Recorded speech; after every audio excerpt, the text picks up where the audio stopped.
जैसे आप किसी ऑर्गेनाइजेशन में वर्क कर रहे हो, या मान लो अगर हम कॉलेज के डेटाबेस की बात करें, यूनिवर्सिटी के डेटाबेस की बात करें, और आपसे बोला जाए कि एक काम करो, टॉप 5 जो परफॉर्मर्स हैं डीबीएमएस क्या किसी सब्जेक्ट के, वो निकाल के बताओ, टॉप 5, ठीक है, या नीचे से जो 5 है वो भी निकाल के बताओ कि सबसे कम नंबर कितने लाए, या 5 ऐसे नंबर बताओ मुझे जो नीचे से नंबर लेके आए हो, ठीक है, या 5 ऐसे परफॉर्मर्स बताओ जिनका नंबर सबसे अच्छा है। अगर कुछ ऐसा आप निकालना चाहते हो तो आपके पास डायरेक्टली एनालिसिस करने का मेथड होता है, जिसको हम टॉप एन एनालिसिस भी बोलते हैं ओरेकल में। ओके, तो समझते हैं। So top n analysis or top n queries are useful in scenarios where the need is to display only the n topmost or the n bottommost, दोनों ही, topmost भी निकाल सकते हो, ठीक है, n number, and bottommost भी निकाल सकते हो records from a table based on a condition. For example, using top n analysis, you can perform the following types of queries: top 3 earners in the company, दूसरा 4 most recent recruits in the company, top 2 sales representative who have sold the maximum number of products, top 3 products that have had a maximum sales in the last 6 months. तो ये सारी चीजें कर सकते हो, मतलब आप टॉप एन या बॉटम एन ये दोनों चीज निकाल सकते हो। तो टॉप मोस्ट निकाल सकते हो और बॉटम मोस्ट निकाल सकते हो। तरीका क्या होता है समझते हैं। जैसे आपने बोला सिलेक्ट, सिलेक्ट के बाद आपने लिस्ट ऑफ कॉलम्स दिया, देन फ्रॉम, और फ्रॉम के ब्रैकेट में आपके पास एक क्वेरी होगा, ठीक है, जिस क्वेरी का एक रिजल्ट आएगा उसको हम बोलते हैं ऑर्डर्ड क्वेरी।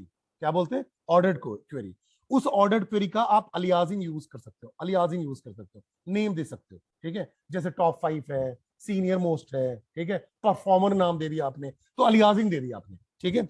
वेयर और row number less than equal to row to return, because आपको पता है कि row number less than equal to पे काम करता है, लेस देन पे काम करता है, और इक्वल टू 1 पे काम करता है, इक्वल टू 1 पे, because by default starting row number कहां से चालू होता है? 1 से, ठीक है।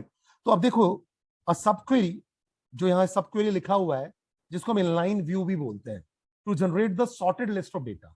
द सब क्वेरी और the inline view includes the order by clause to ensure that the ranking is in the desired order, either in ascending order में हो या डिसेंडिंग ऑर्डर में हो। एंड आउटर क्वेरी, अब जो आपका इसके अलावा जो है, ठीक है, वो आउटर क्वेरी है, to limit the number of rows in the final result set, which include a where clause, which specify the n row to be returned, and it must be using any less than or less than equal to, ठीक है, और greater than operator। Okay, example table हम लेते हैं employee का। ये हमारे पास एम्प्लॉय टेबल है। एम्प्लॉय टेबल में हमारे पास employee number, E name, job, MGR, hire date, salary, commission और डिपार्टमेंट नंबर कॉलम्स है। अब मेरे पास देखो क्वेश्चन है पहला, display the name and salary of top 3 earners of the company, मतलब जिनकी सैलरी सबसे ज्यादा है। ऐसे 3 मुझे चाहिए, 3 एम्प्लॉय के नेम चाहिए जिनकी सैलरी सबसे ज्यादा हो। ओके, समझते हैं इसको। तो देखो मैंने आपको जो सिंटेक्स बताया था, मैंने क्या चाहिए, मुझे नाम चाहिए, तो मैंने लिखा select E name salary from, और फ्रॉम के यहां ब्रैकेट में क्या होगा, select E name comma salary from employ order by salary descending. Descending कर दोगे तो क्या होगा, सबसे पहले हाईएस्ट वाला आएगा, जैसे 5000, फिर उससे लोएस्ट, फिर उससे लोएस्ट, ठीक है, ऐसे करके आपके पास पूरा का पूरा ई नेम और सैलरी आ जाएगा सैलरी के डिसेंडिंग ऑर्डर में। तो अगर मैं इस सब क्वेरी को केवल रन करूं तो क्या करो, इस सब क्वेरी को केवल सेलेक्ट कर लो और इसको रन करके पहले देखो, तो आपके पास देखो क्या आएगा। देखो ये पूरा पूरा डिसेंडिंग ऑर्डर में सैलरी आ रहा है, और तुम्हें चाहिए कौन सा, केवल 3 चाहिए, 5000, 3000 और 3000, यही 3 चाहिए ना, ठीक है। अब मैंने क्या किया, देखो यहां से आपके पास टोटल 14 रोज आएंगे, लेकिन सैलरी के डिसेंडिंग ऑर्डर में।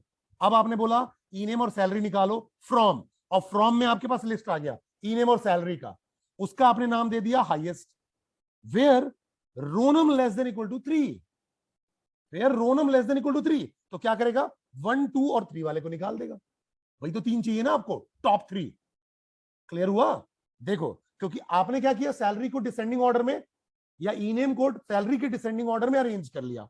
अब आपके पास सबसे हाईएस्ट सैलरी वाला है, फिर उससे लोएस्ट, फिर उससे लोएस्ट, फिर उससे लोएस्ट। अब आपको टॉप 3 चाहिए तो rownum less than equal to 3 कर दो। टॉप 5 चाहिए तो क्या करोगे, rownum less than equal to 5, अगर 5 चाहिए तो rownum less than equal to 5। Clear है? तो जस्ट जैसे ही मैंने इसको रन किया, देखो अब केवल 3 आ जाएंगे, ठीक है।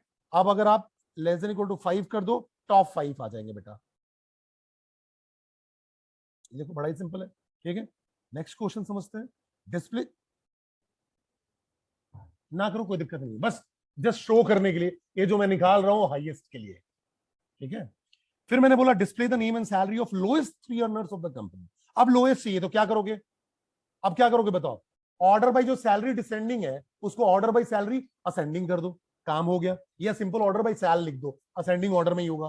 तो देखो मैंने अब यहां लिख दिया select E name salary from employ order by sal. अब जैसे ही करूंगा असेंडिंग ऑर्डर में पूरी सैलरी आ गई, देखो पूरी सैलरी असेंडिंग ऑर्डर में आ गई। अब आपको टॉप 3 चाहिए less than equal to 3, top 5 चाहिए लेस देन इक्वल टू 5, ठीक है।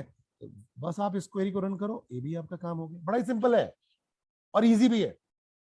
ऐसी क्वेरीज को हमको रियल लाइफ में जरूरत पड़ती है बेटा, ठीक है। अब उसके बाद आपसे अगर बोला जाए, और वैसे ये देखो यहां मैंने इसकी अलियासिंग की है लोएस्ट नाम से, कोई फर्क नहीं पड़ रहा है इस अलियासिंग से, बस हमें बताना चाह रहे हैं कि मैं लोएस्ट के लिए काम कर रहा हूं, ठीक है, सिंपल रीडेबिलिटी के लिए, ओके। उसके बाद मैंने बोला display the E name and hire date of top 4 senior most employ of the company. अब सीनियर कौन होगा, जिसकी हायर डेट सबसे पुरानी होगी। मुझे टॉप 4 निकालना है बेटा, ठीक है।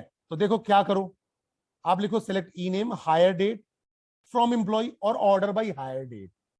अब ये कैसा निकालेगा, असेंडिंग ऑर्डर में हायर डेट निकाल देगा बेटा, ठीक है।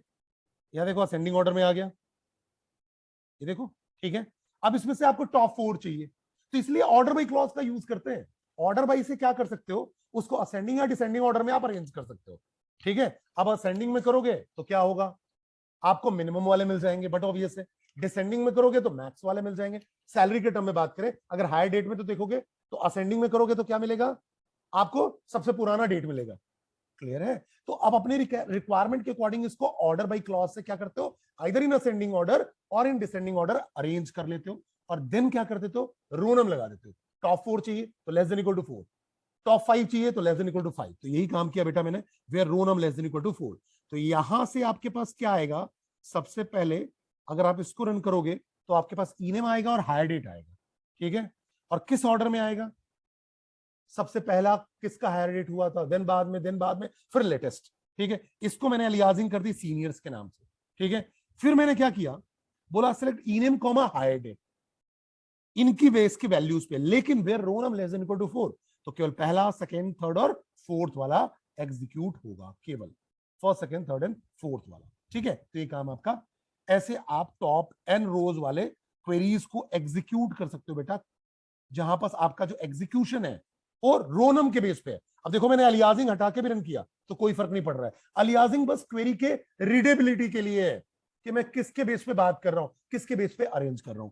तो आई थिंक अब आपको ये चीजें समझ में आ गई होगी कि कैसे हम टॉप एंड क्वेरीज पे काम करते हैं, कैसे हम टॉप परफॉर्मर्स निकालते हैं, या टॉप मोस्ट कहना चाहिए, जो एन वैल्यूज हैं आपके पास वो टॉप मोस्ट या बॉटम मोस्ट पे कैसे वर्क करता है।